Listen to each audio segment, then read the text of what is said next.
Ey мұсылмандар, біреу бай болса, біреу кедей болса, біреу ауру, ал біреу сау болса, біреу есті, біреу есер болса, біреудің көңілі жақсылыққа мейлді, біреудің көңілі жаманшылыққа мейлді, бұлар неліктен десе біреу, сіздер айтасыздар. Құдай тағаланың жаратуынан бұйрығынша болған істейсіздер. Олай болса, біз Құдай тағаланы ғайыбы жоқ, міні жоқ, өзі әділ деп иман келдіріп бедік. Енді Құдай тағала бір тұрғанға еңбексізге мал береді екен. Бір Құдайдан тілеп еңбек қылып пайда іздеген кісінің еңбегін жандырмай, қатын баласын жөндеп астырарлық тағылмай кедей қылады екен. Ешкімге залалсыз бір момынды ауру қылып, қор қылады екен. Кейбір ұры залымның денін сау қылады екен.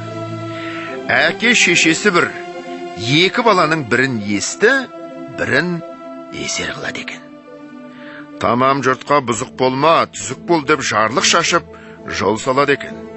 Түзікті бейіске шығарамын, бұзықты тозаққа саламын деп айта тұра, пендесінің біреуін жақсылыққа мейілдендіріп, біреуін жаманшылыққа мейілдендіріп, өзі құдайлық құдіретімен біреуін жақсылыққа бұрып, біреуін жамандыққа бұрып жіберіп тұрады екен. Осының бәрі Құдай тағаланың ғайыпсыз, мінсіз, ғафур рахимдығына, әділдігіне лайық келе ме? Жұрт та, мүлік де өзінікі. Бұл қылғанын не дей аламыз? Өз мүлкін өзі не қылса қыла береді. Оны ғайыпты болды дей алмаймыз десең, ол сөзің Құдай тағаланың ғайбы, міні жоқ емес, толып жатыр. Бірақ айтуға бата алмаймыз дегенің емес пе? Олай болғанда, пенде өз тырысқандығымен не табады? Бәрін қылдырушы өз екен. Пенде пендеге өкпелей тұғын еш нәрсе жоқ.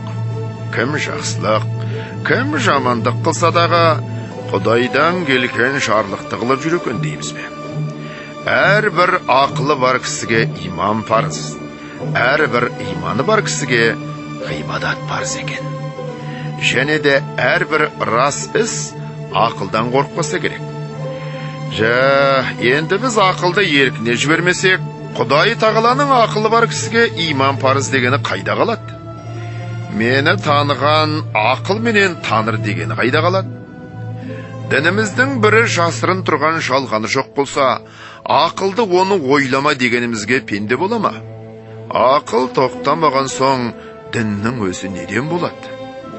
Әуелі иманды түзетпей жатып қылған ғибадатта не болады?